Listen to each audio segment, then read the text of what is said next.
Vamos de novo aí.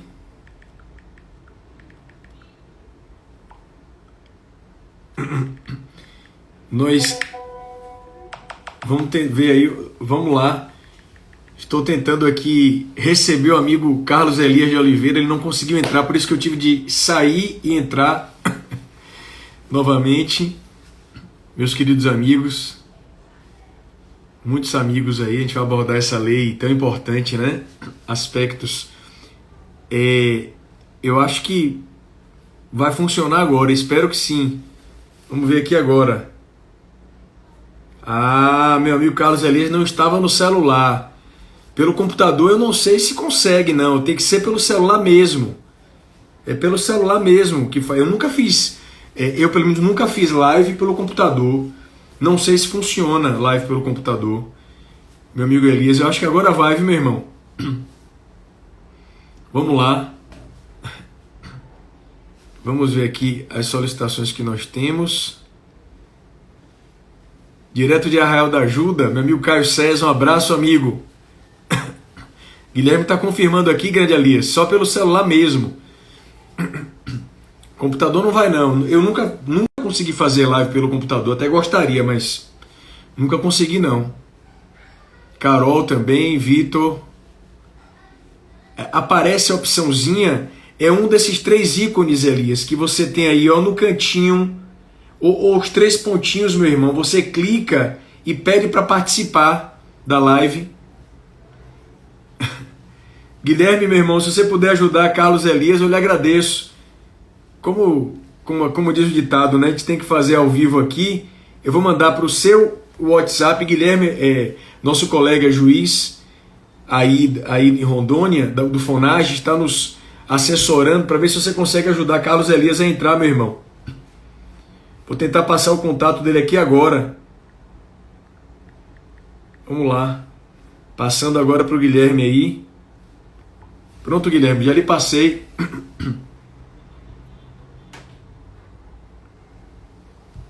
Meus queridos amigos, talvez eu comece a falar alguma coisa aqui, né? Mas meu medo é a gente não... o ícone da câmera, deixa eu ver aqui se aparece aqui, né? Não apareceu não, Elias. Não apareceu não. Agora eu posso tentar lhe enviar um convite. Pronto, vamos fazer inverso aqui. Mas não está indo agora. Elias, eu estou lhe mandando um... Consegue agora aí? Elvanice, um abraço, minha amiga. É um desses três ícones que você tem aí ó, no cantinho. Pronto, agora... Mas não está indo agora. Elias, eu tô lhe... Consegue agora aí?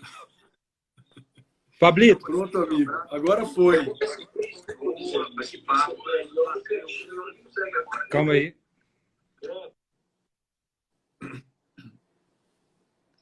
Meu amigo, agora voou de novo aí.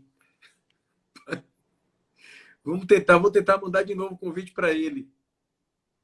Acontece, isso é tecnologia. Vamos tentar novamente aqui. Vou mandar novamente o convite, meu amigo. Enviei de novo o convite, Elias.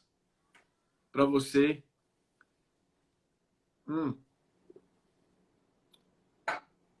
Já lhe enviei de novo, meu amigo querido.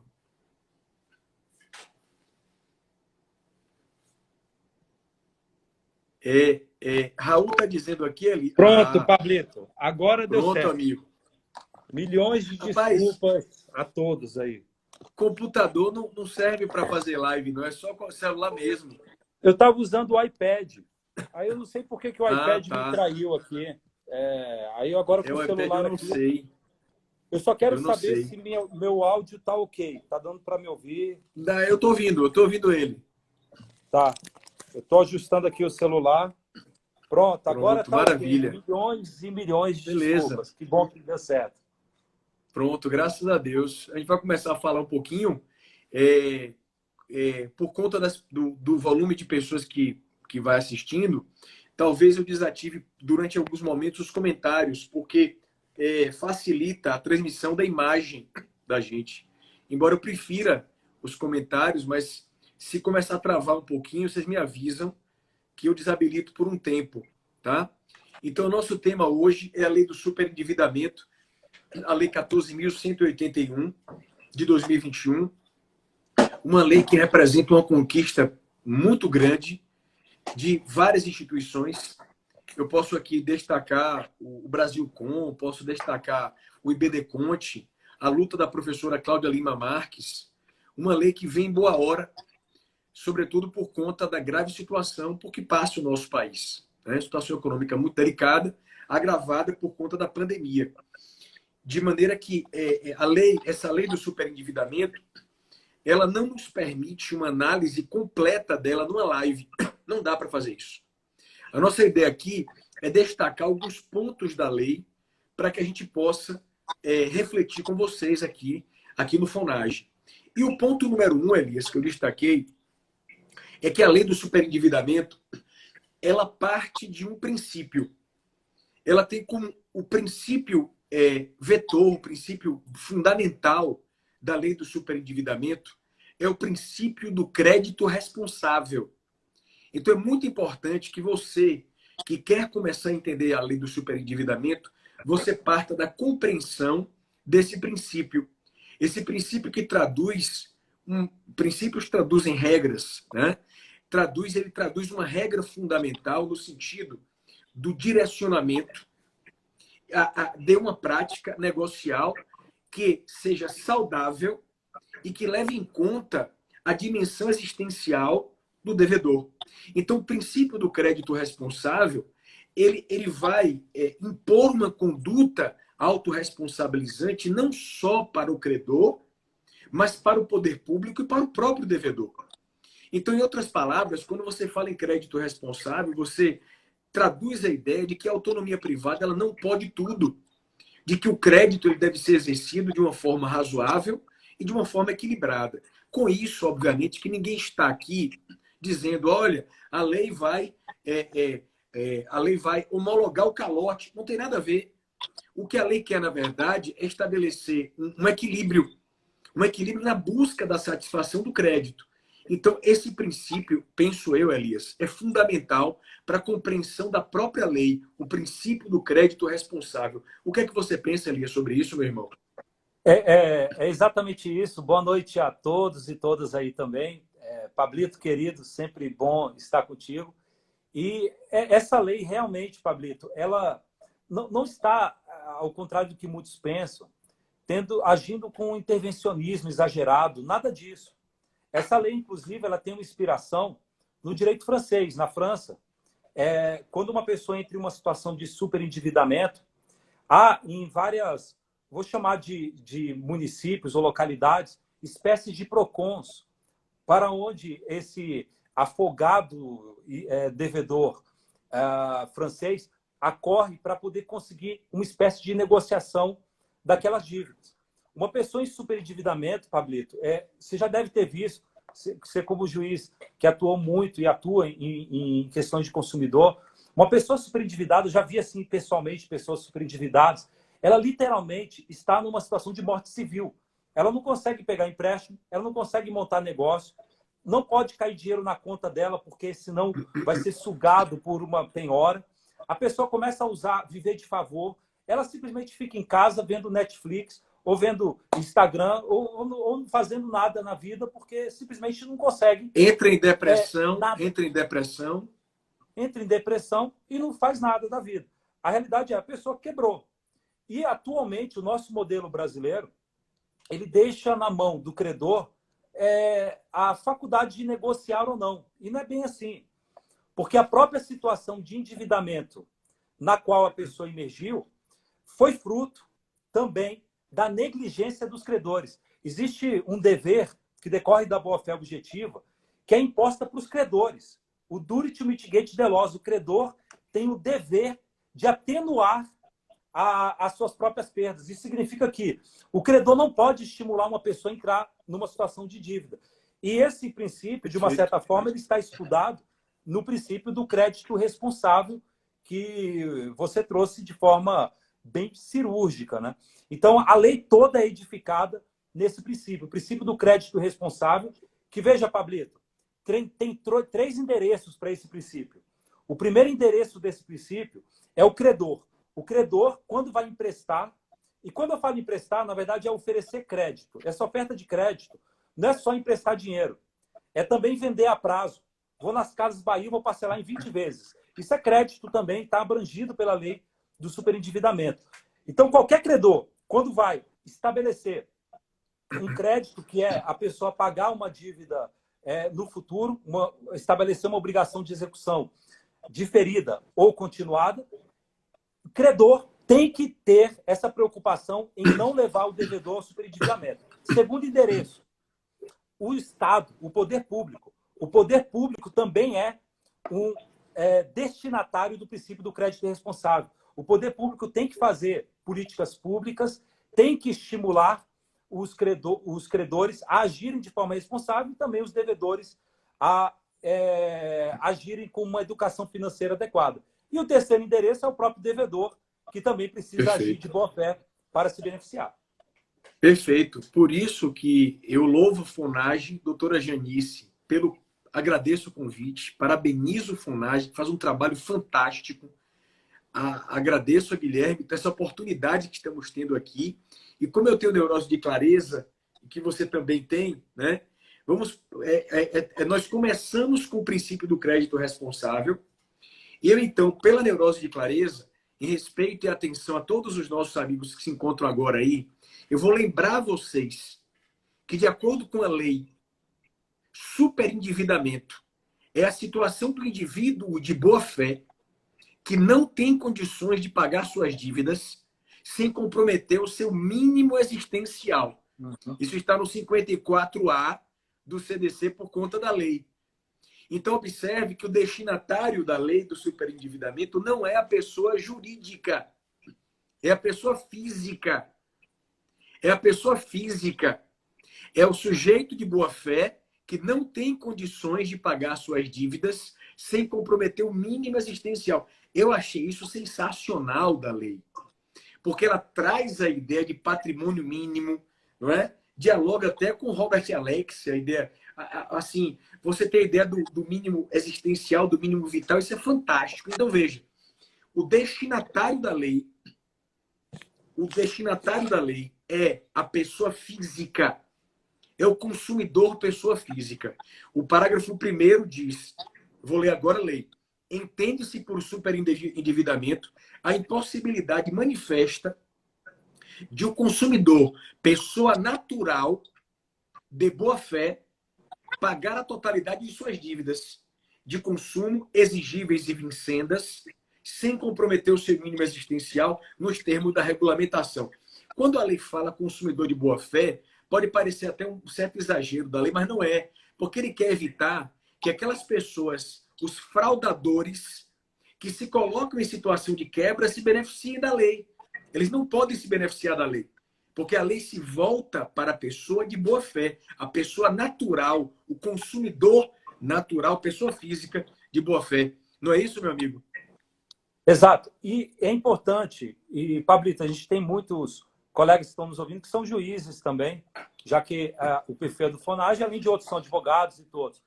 E é importante os juristas tomarem cuidado. O conceito de boa-fé aqui tem que ser interpretado de acordo com o espírito do legislador.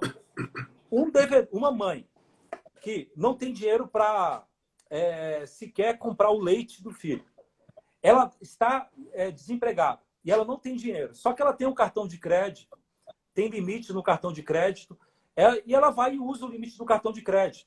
Ou então, a empresa oferece para ela parcelar um produto, um produto da casa do lar, um fogão, alguma coisa.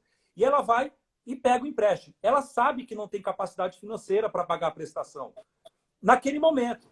Mas ela reza a Deus que nesse mês que vai vencer a primeira prestação, que apareça um emprego, que apareça alguma coisa. Ela está acreditando que vai ser socorrida pelo divino, por alguém daquilo. Isso não é má fé. A pessoa contrair um empréstimo, mesmo não tendo capacidade financeira, não é má fé. É tentativa de sobrevivência. A lei, quando fala, portanto, que o destinatário da lei de superendividamento é o consumidor de boa-fé, esse conceito de boa-fé tem que ser interpretado de uma forma compatível com a sociedade. É uma interpretação sociológica. Perfeito. E a gente até escreve isso naquele artigo, Pablo, que o mero fato de o devedor contrair uma dívida sem ter capacidade financeira no momento não é má-fé, é tentativa de sobrevivência. Agora, o malandro Perfeito. que quer dar o calote mesmo e pega o empréstimo e já esconde o patrimônio e tudo mais, esse não está alcançado.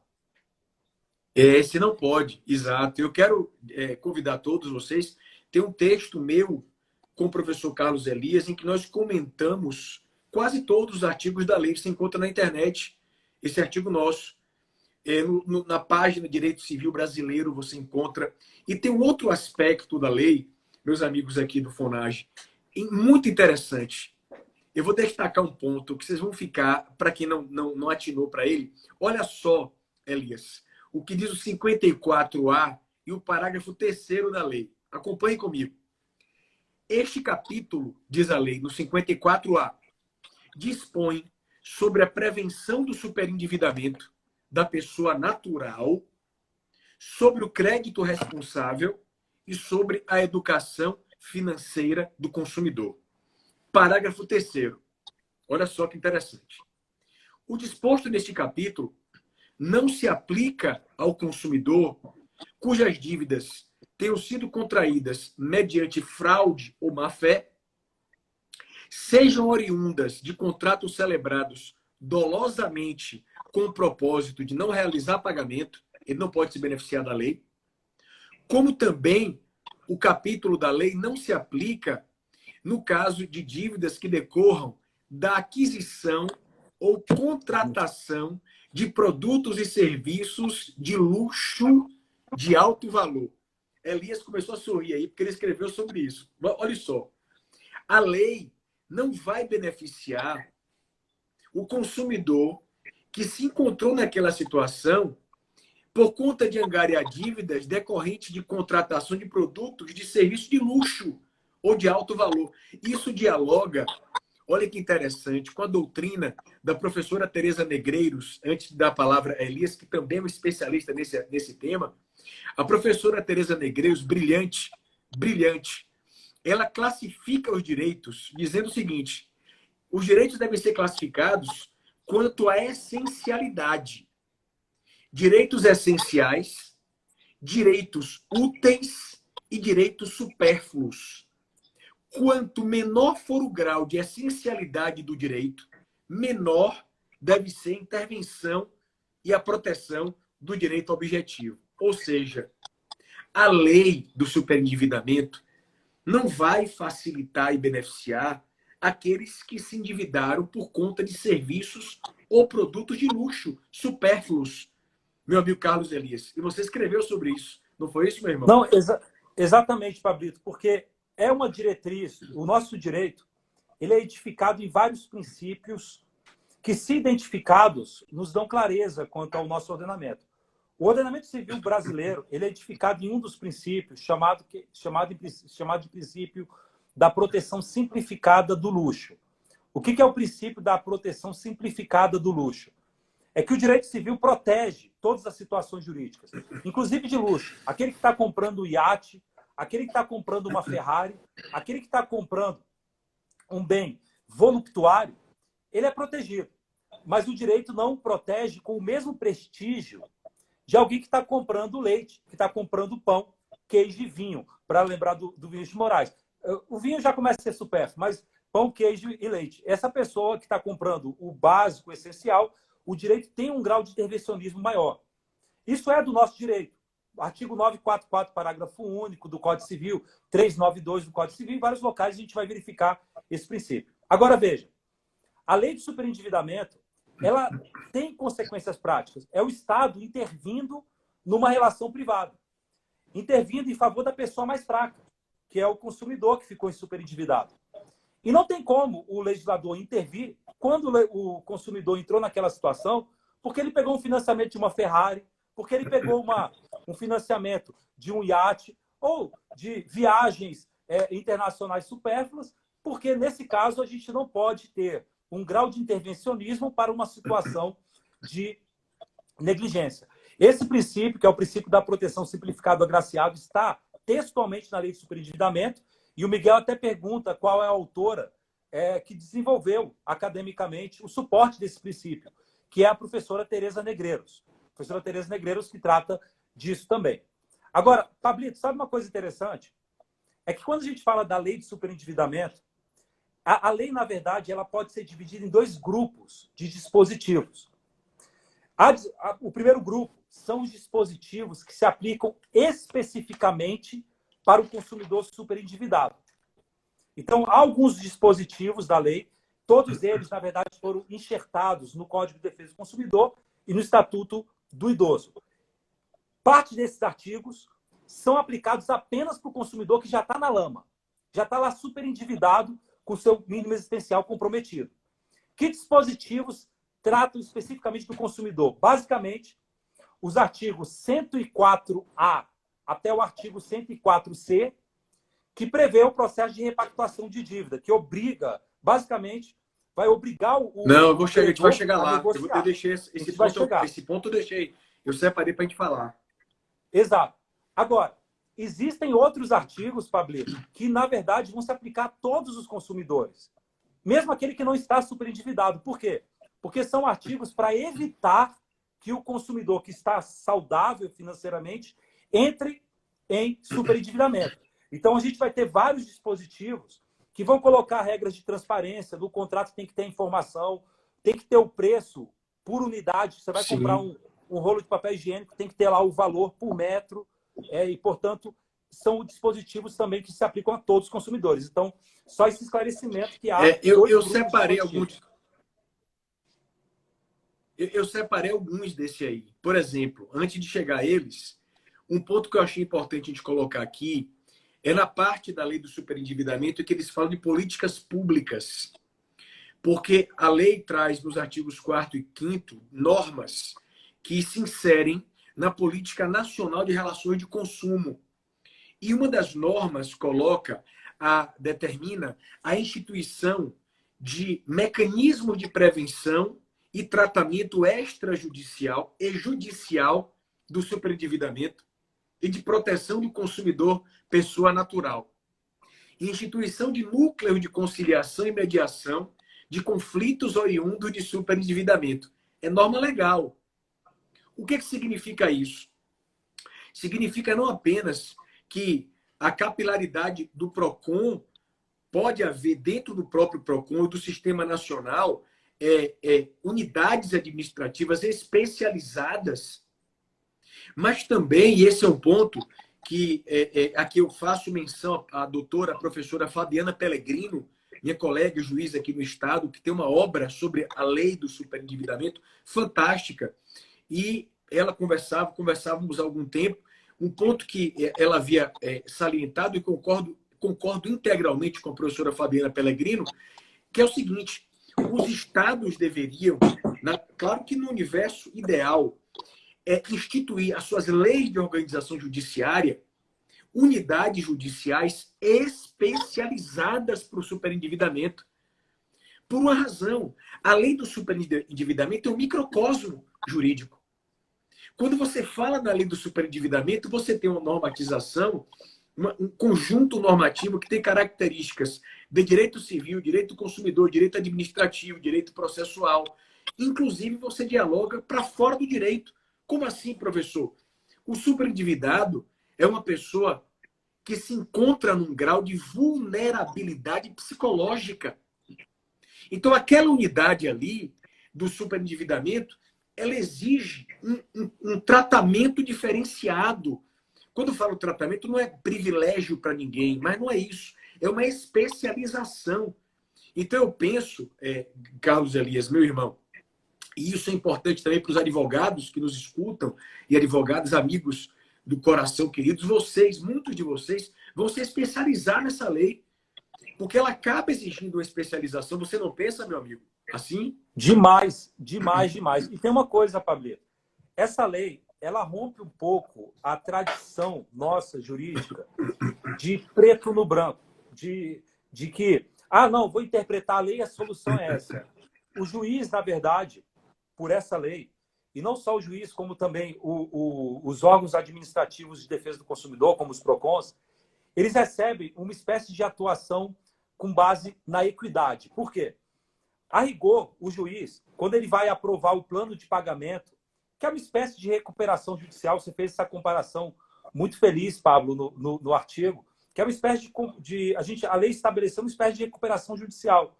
O juiz, ele não vai agir interpretando a lei e dando uma solução como se fosse preto no branco. Não.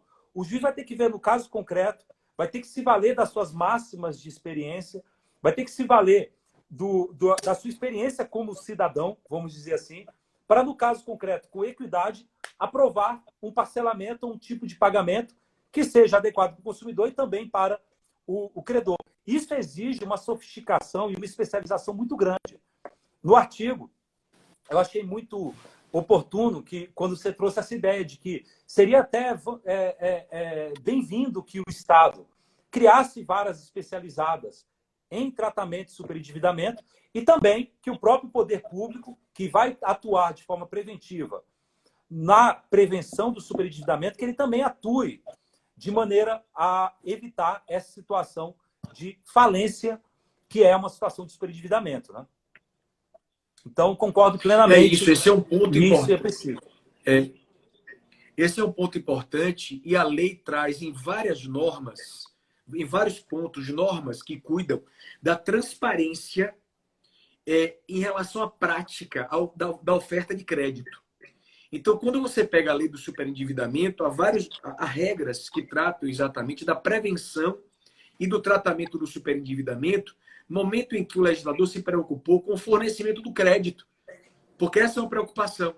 Então, por exemplo, se você pega o artigo 54b, já na lei, né, ele diz: no fornecimento de crédito e na venda a prazo, além das informações obrigatórias do 52, o fornecedor ou intermediário deverá informar o consumidor prévia e adequadamente no momento da oferta do crédito, sobre o custo efetivo total, a descrição dos elementos, a taxa efetiva mensal de juro, a taxa de juro de mora, a total de encargos de qualquer natureza, o montante das prestações, o prazo de validade. Quer dizer, há uma preocupação muito grande quanto à transparência na oferta do crédito.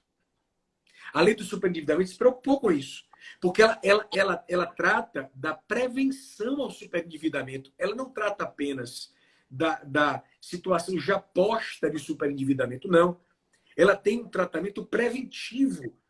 E um ponto que eu queria reflexão, eu não sei a opinião de vocês, eu queria agora que os nossos amigos aqui participantes pensassem um pouco sobre isso. Olha só, o artigo 54C, já na lei alterada, o CDC, diz assim: é vedado, expressa ou implicitamente, na oferta de crédito ao consumidor, publicitária ou não, é vedado, inciso 1, fazer referência a crédito sem juros, gratuito, sem acréscimo, com taxa zero ou expressão de sentido ou entendimento semelhante.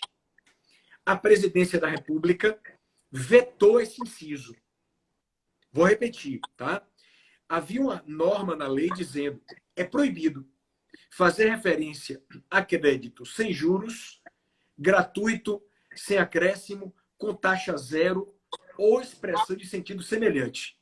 A Presidência vetou e, nas razões do veto, eu vou ler um trecho, é dito o seguinte: apesar da boa intenção do legislador, a propositura contraria o interesse público ao tentar solucionar problema de publicidade enganosa, proibindo operações que ocorrem no mercado usualmente e sem prejuízo ao consumidor, em que o fornecedor oferece crédito, incorporando os juros em sua margem, sem necessariamente os estar cobrando implicitamente, sem considerar que há empresas capazes de ofertar de fato sem juros, para o que restringiria as formas de obtenção de produtos e serviços ao consumidor.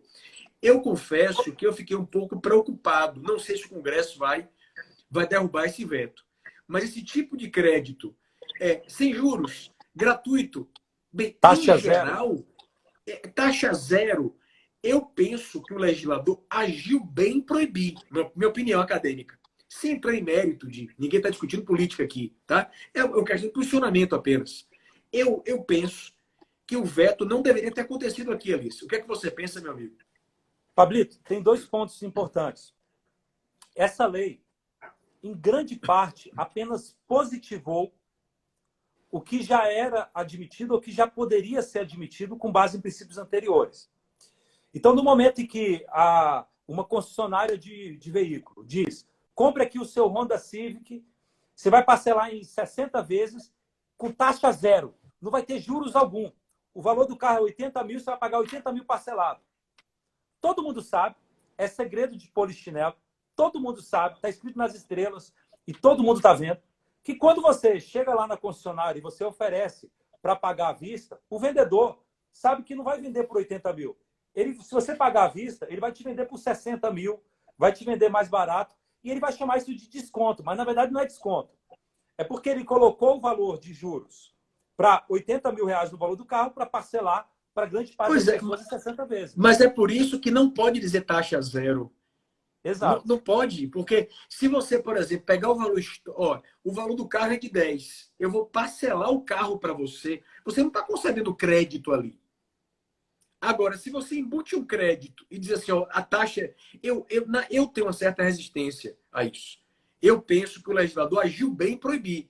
Mas, academicamente, enfim, então, o veto tem suas razões respeitáveis, mas eu não concordo com ela nesse ponto. Apesar do veto, é possível sustentar que essa prática é abusiva à luz do CDC atualmente, por conta do direito à informação. Esse dispositivo, para mim, ele não inovava o ordenamento jurídico. Esses dispositivos apenas positivavam o que já seria defensável com base no próprio CDC. Então, agora, para os nossos amigos, viu, Elias, verem que nós atuamos aqui academicamente, tem nada a ver com política, nada zero. Houve um veto da presidência que ele, na nossa visão, minha de Carlos Elias, teve razão. A presidência teve razão no veto. Havia uma norma na lei do superendividamento que considerava prática abusiva, olha só, a cláusula de contrato que previsse a aplicação da lei estrangeira que limitasse total... Veja, seria abusiva, né, a previsão de aplicação da lei estrangeira que limitasse total ou parcialmente a proteção assegurada pelo CDC ao consumidor domiciliado no Brasil. Então, havia uma norma na lei do superendividamento que dizia o seguinte, se houver uma lei estrangeira que, de alguma maneira, prejudique ou diminua uma proteção do Código de Defesa do Consumidor, no que se refere ao consumidor domiciliado no Brasil, a lei estrangeira não se aplica. Isso iria gerar um problema sério para nós brasileiros. Você pode exemplificar aí, Alice? Muito sério esse por problema. exemplo, E nesse caso, realmente, nós discordamos do veto anterior. O veto anterior, na nossa opinião, não tem razão. Esse veto teve razão. Explica, dá um exemplo aí, Alice, quem te deu no artigo. Eu tive a oportunidade de trabalhar no projeto, tanto no seu nascimento no Senado, como depois no seu retorno. E nisso, em conversa com o jurista, especialmente a professora Cláudia Lima Marques. Esse dispositivo, Pablito, a professora Cláudia Lima até comentou que foi um outro professor que tinha sugerido, e ele não tinha pensado exatamente na extensão desse dispositivo. Eles tinham pensado em um caso concreto, mas, na verdade, o dispositivo tinha uma amplitude maior. Esse dispositivo foi vetado, a rigor, meus amigos, ele ocasionaria o seguinte, vamos imaginar aí o professor João Pedro, que está aí na live, grande amigo e professor aqui na UNB também, professor de Direito do Consumidor, inclusive, aqui na UNB. O João Pedro, que está aí, gosta de viajar muito. O João Pedro Leite, gosta de viajar muito, tem muito dinheiro, e ele quer viajar para a Islândia. Na Islândia, existe uma companhia chamada Iceland Air, cuja sede é em Reykjavik, que é a capital da Islândia. O que o professor João Pedro vai fazer? Ele vai entrar no site da Iceland Air, vai comprar a passagem aérea da Noruega, da França para lá, e vai fazer esse contrato pela internet. No momento que ele faz esse contrato pela internet, é como se ele tivesse viajado até a Islândia e feito o contrato lá na Islândia. Por isso que a gente aplica, segundo a LINDB, a lei do lugar do domicílio do proponente. O artigo 9º, parágrafo 2º da LINDB fala que se aplica a lei do domicílio do proponente. Então, aqui seria um caso em que seria aplicada a lei islandesa. Só que esse dispositivo que estava aí na lei de superendividamento dizia que, nessa hipótese, vai ser aplicado a lei mais favorável ao consumidor. Então, o professor João Pedro poderia invocar o Código de Defesa do Consumidor brasileiro contra a Iceland Air. No momento que isso fosse admitido, no momento que a gente estabelecesse que a lei brasileira seria aplicada para esses casos de compras feitas pela internet de empresas estrangeiras sem filiais do Brasil, não tenha dúvida, a tendência seria que as empresas estrangeiras bloqueassem consumidores brasileiros. Gente, só para você entender isso aí, ele deu um exemplo de uma empresa aérea, de uma companhia aérea que não tem filial no Brasil. Então pensem, se eu comprar a passagem da Iceland Air, tá? Eu vou me submeter à lei islandesa. Não tem por que aplicar o CDC, eles não têm filial no Brasil. Se você impõe o CDC, eles vão simplesmente não vender para o Brasil. Não venderemos mais para o Brasil. Simplesmente isso.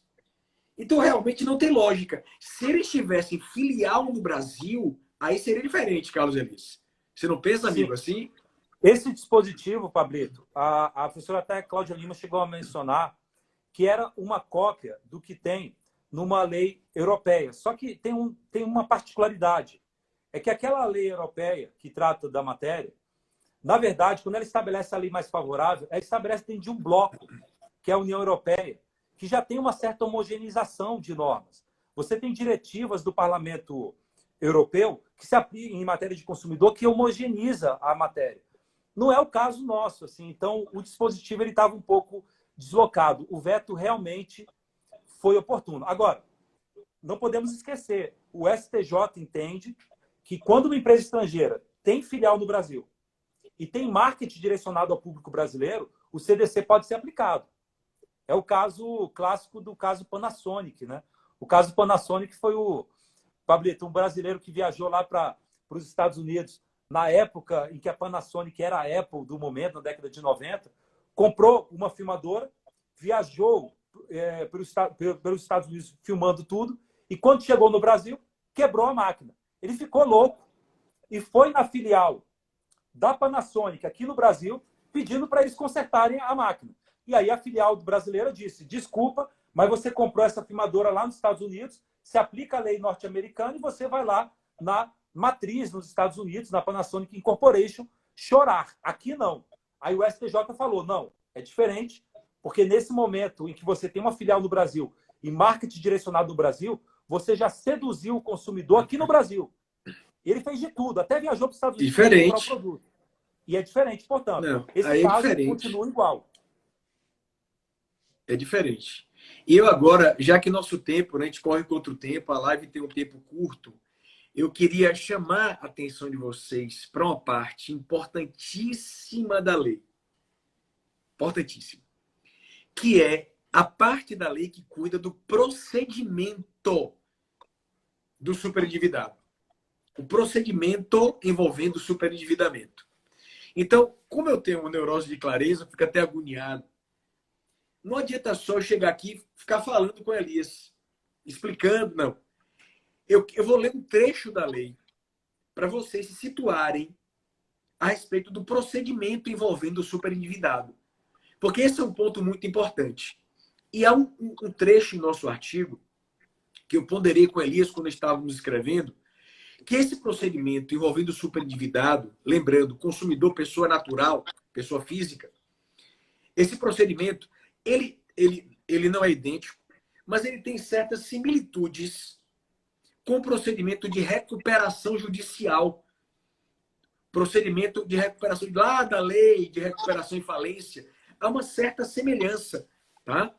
Então, o ordenamento jurídico, por meio da lei do superendividamento, olhou para a pessoa física, consumidor superendividado, e consagrou um procedimento judicial em favor dele. Assim como a Lei de Recuperação Judicial, a 11.101, estabelecer um procedimento em atenção a empresários, sociedades empresárias, tá? Que pretendam obter recuperação judicial e eventualmente cheguem à falência. Porque o que é que havia antes no Brasil? Você tinha um procedimento de execução contra o devedor, pessoa física insolvente, coisa, né, que não se confunde com o superendividamento, com o procedimento que está aqui.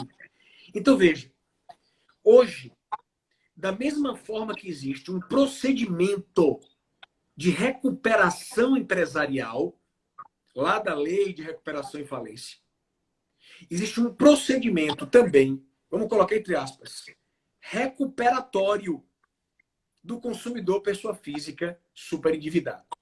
Então, Elias, vamos situar com neurose de clareza para os nossos amigos aqui do Instagram. Olha só, artigo 104A.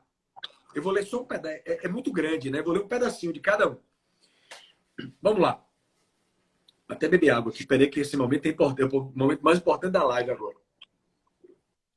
A requerimento do consumidor superendividado, pessoa natural, o juiz poderá instaurar processo de repactuação de dívidas com vistas à realização de uma audiência conciliatória presidida por ele ou por conciliador credenciado, com a presença de todos os credores de dívidas previstas no 54A, na qual o consumidor apresentará proposta de plano de pagamento com prazo máximo de 5 anos, preservados o mínimo existencial nos termos da regulamentação e as garantias e as formas de pagamento originalmente pactuadas. Eu vou pular para o parágrafo 2º. O não comparecimento injustificado do credor, de qualquer credor, ou do procurador com poderes especiais, o não comparecimento de um dos credores à audiência de conciliação acarretará, estão sentados aí, a suspensão da exigibilidade do débito e a interrupção dos encargos da mora, bem como esses credores que faltarem à audiência conciliatória se sujeitarão compulsoriamente ao plano de pagamento da dívida, se o montante devido ao credor ausente for certo e conhecido pelo consumidor, devendo o pagamento a esse credor ser estipulado para ocorrer apenas após o pagamento aos credores presentes. Então, o credor que não for para a audiência, ele, além de se submeter ao plano, ele recebe depois. Recebe depois. Agora, veja. 104B. Se não houver êxito na conciliação em relação a qualquer credor, a quaisquer credores, o juiz, a pedido do consumidor, instaurará processo por superendividamento para revisão e integração dos contratos e repactuação das dívidas, mediante plano judicial compulsório, e procederá à citação de todos os credores cujos créditos não tenham integrado o acordo porventura celebrado. Neurose de clareza. Neurose de clareza. Isso aqui é inspirado no modelo francês, como Elias colocou muito bem. O que é que acontece aqui? Você tem um procedimento que prestigia uma solução consensual pelas partes. Consensual. Todavia, não havendo consenso, o juiz aprovará um plano judicial compulsório de parcelamento da dívida. Embora não se identifique, equipara-se à recuperação judicial do empresário e da sociedade empresária. Então, veja, neurose de clareza, recapitulando. Frustrado o processo de repactuação do 104A, instaura-se o processo por superendividamento para revisão e integração dos contratos e repactuação das dívidas remanescentes. Não é que haja dois processos. O processo à luz da lei do superendividamento, é um só. É como se houvesse duas fases procedimentais. Duas fases. Uma primeira fase, conciliatória, é de repactuação das dívidas. Uma outra fase, não havendo acordo, é de revisão e integração dos contratos por meio de um plano judicial compulsório. Então é muito importante que você observe que esse processo por superendividamento é instaurado a pedido do consumidor e tem duas fases. Uma fase de repactuação conciliatória e uma segunda fase de um plano judicial compulsório. Meu amigo Carlos Elias, a palavra é sua. Então, temos, na verdade, um procedimento de jurisdição especial previsto no CDC. Está lá, vamos supor, eu sou o consumidor atolado em dívida. Tenho todo cheque especial no Banco Santander, devendo o Banco do Brasil, não consigo sequer ter o dinheiro mínimo para poder me sustentar, o meu mínimo existencial está sendo atacado, e eu vou lá no Banco do Brasil, no Banco Santander, e falo, faça um acordo, eu só tenho como pagar R$100 por mês. Aí o banco fala, não queremos nem papo, você não tem direito a nada, e ele simplesmente não faz acordo comigo. O que eu posso fazer agora? Com base na lei do superendividamento, eu contrato um advogado, ou vou na defensoria, e protocolo uma petição inicial com um plano de pagamento que eu vou elaborar. Então, a petição inicial desse procedimento vem da parte do consumidor com um plano de pagamento, dizendo, olha, eu consigo pagar dessa maneira. O juiz, então, vai para essa primeira fase do procedimento, que o professor Pablo Stosi trouxe, que é a fase de conciliação. E intima os credores, o Banco do Brasil e Santander, para comparecerem. Se algum dos bancos faltarem, veja, ele é obrigado a participar da fase de negociação. Se ele faltar, você vai ter uma aprovação do plano contra ele, não é totalmente automático, o legislador exige uma espécie de razoabilidade, tem que estar mais ou menos o valor indicado, mas você vai ter uma espécie de revelia contra ele, uma presunção de aceitação, e mais, vai ter uma preterição. Esse devedor que faltou, ele vai lá para o final da fila, porque os outros credores vão receber em primeiro lugar do que ele naquele plano de pagamento. Agora, não feito o acordo, o banco sentou à mesa e falou, não aceito, é irrisório. Aí o processo entra na segunda fase. Mas para entrar na segunda fase, tem que ter um requerimento do credor. Então, do devedor, desculpa. O próprio devedor, então, vai falar, olha, não teve o acordo, senhor juiz, aprove um plano de pagamento compulsório, um plano judicial compulsório. E aí entra nessa segunda fase. Nessa segunda fase, o juiz vai citar os outros credores que não foram contemplados. Então, se eu, por exemplo, também tinha uma dívida perante o Banco Safra, ele vai ser citado. Os outros, em princípio, não vai ter citação, porque eles já estão no processo. Vão ser apenas intimados a se manifestar. E aí o juiz pode determinar a nomeação de um administrador, não pode ter ônus para partes, nenhuma das partes, e, portanto, esse administrador, na prática, vai acabar sendo algum voluntário, alguém que vai trabalhar voluntariamente, porque não dá para contratar sem pagar nada.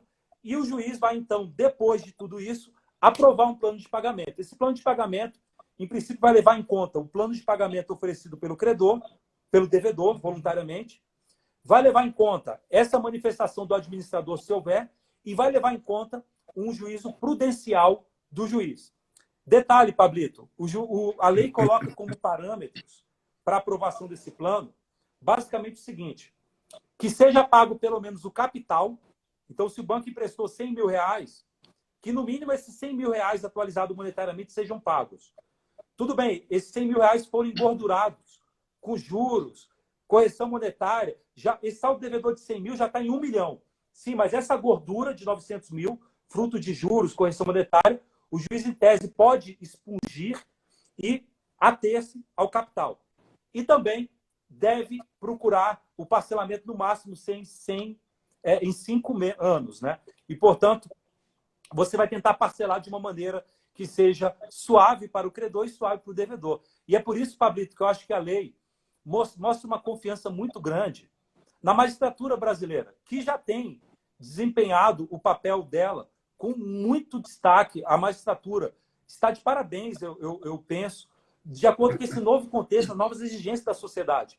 O juiz aí não vai atuar com aquele raciocínio binário de procedente ou não procedente, não. O juiz vai ter que fazer uma espécie de juízo prudencial, com base na equidade, para aprovar pagamento. O juiz vai ter que ter uma habilidade negocial para aprovar o pagamento, para que não seja algo muito penoso para o credor e também não seja penoso para o devedor. Isso vai exigir bastante do juiz um treinamento especializado nesse tipo de atuação. Eu estou com o coração partido aqui porque o tempo está acabando da gente. E é tanta coisa importante aqui. Eu queria fechar com observação, Elias. Existe um artigo que foi inserido no CDC, o 54F, que trata, além do superendividamento, tratou de um tema que eu escrevi no volume 4 nosso, tá? Volume 4 de contratos. Está bem didático lá em nosso livro, que é o tema referente a contratos coligados, conexos e interdependentes, certo? Eu não vou ter tempo para explicar isso aqui agora, mas veja só, o artigo diz assim, 54F, são conexos, coligados ou interdependentes, entre outros, o contrato principal de fornecimento do produto ou serviço e os contratos acessórios de crédito que lhe garantam financiamento quando o fornecedor do crédito, recorrer aos serviços do fornecedor do produto ou serviço para a preparação ou a conclusão do contrato de crédito. 2, quando o fornecedor do crédito oferecer o crédito no local da atividade empresarial do fornecedor do produto ou serviço financiado ou onde o contrato principal for celebrado. Traduzindo aqui, objetivamente, para vocês. Primeiro que a gente faz uma crítica a isso em nosso artigo sobre a questão da acessoriedade. Mas eu não vou falar isso aqui. A questão é a seguinte. O consumidor vai numa loja comprar um eletrodoméstico. Ele não tem todo o dinheiro. Na própria loja, a financeira já oferece o crédito para ele. Não é assim que funciona? Exato. Banco Bahia. Eu direto. Das Casas Bahia. O consumidor vai na loja X. Olha, o senhor pode financiar o liquidificador. Aí ele financia na loja. A lei do superendividamento olhou para isso e viu que esses contratos têm uma coligação, uma união entre eles. Há um fenômeno que eu não tenho como explicar aqui agora, tá? De coligação entre esses contratos. E aí, a lei diz o seguinte: a invalidade ou a ineficácia do contrato principal, que ele quer dizer o contrato do fornecedor do produto, não é isso, Elisa, ou do serviço, implica de pleno direito a invalidade ou ineficácia do contrato de crédito que lhe seja conexo, nos termos do caput do artigo. Ressalvado ao fornecedor do crédito o direito de obter do fornecedor do produto a devolução do valor entregue, inclusive relativamente a tributos. Esse parágrafo 4º é fenomenal. O sujeito comprou um produto na loja, financiado por uma financeira que oferece o crédito na loja para ele. Se houver uma invalidade do contrato, entre aspas, principal, para aquisição do produto, esse contrato cair, o contrato para concessão de crédito também cai. Também cai. E depois o banco que se vire, que se busque ressarcimento junto à loja. O consumidor não vai ficar prejudicado aqui. Você percebeu, Elias? É sensacional. Percebeu a sutileza disso aqui?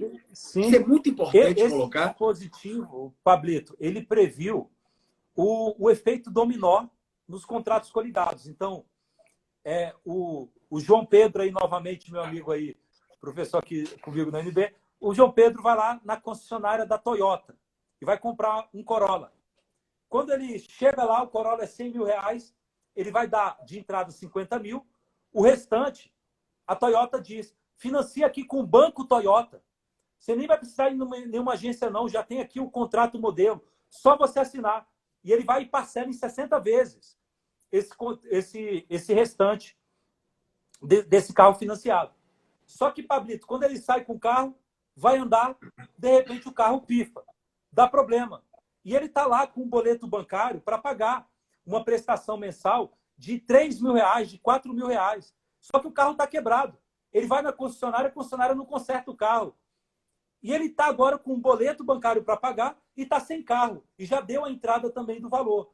A ideia é, como o contrato de compra e venda do veículo vai ser resolvido por vício redibitório ou por responsabilidade por vício do produto, no momento em que a concessionária não consertou, o contrato pode ser resolvido.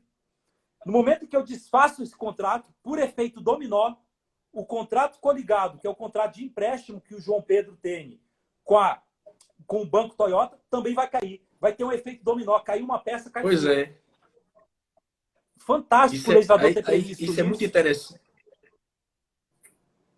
Foi interessante, e nossos amigos podem estar se perguntando, mas por que isso está na lei do superendividamento? Porque a lei cuida da prevenção do superendividamento. Então, ela tem toda uma preocupação com a oferta do crédito ao consumidor, meus amigos. Eu queria agradecer ao Fonage, à doutora Janice, pelo belo trabalho que ela faz. Agradecer ao doutor Guilherme pelo carinho.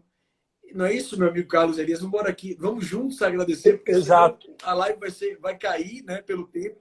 E agradecer principalmente a todos vocês que estiveram conosco.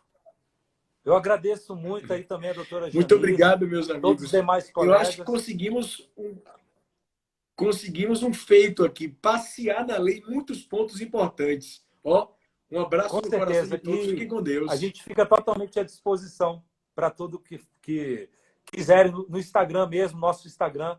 Pode mandar mensagem, a gente está sempre disponível. Um abraço para todos. Um abraço, amigos. Rosalvo, um abraço, amigo. Um abraço a todos. Fiquem com Deus. Tchau, tchau.